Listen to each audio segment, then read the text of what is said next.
সালাম ও নমস্কার প্রিয় বন্ধুরা, আপনাদের সাথে আজকে আমি শেয়ার করব বাসের মধ্যে একটা অভিজ্ঞতা। তো আমি আমার মেয়ে ছেলে চলে যাচ্ছিলাম মার বাড়িতে।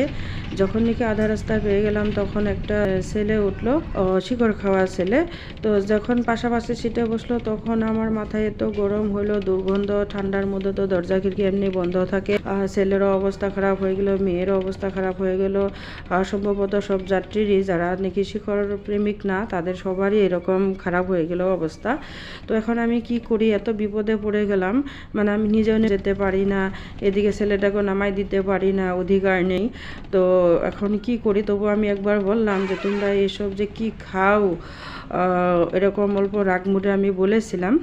যাই হোক, আমি শিকড় প্রেমীদেরকে অনেক বুঝাই, কিন্তু বাসের মধ্যে তো আর এত বোঝার কারণ আমার অবস্থাই খুব খারাপ হয়ে গেছিলো। তো শিকড় প্রেমিকদেরকে আমি বুঝাই, দেখো তোমরা এই শিকড় কিনে কিনে খাও, নিজের পকেটে টাকাও খরচ করো, আর সাথে সাথে এই যে মূল্যবান আমাদের জীবন, এই জীবনটাও তোমরা ধ্বংস করো।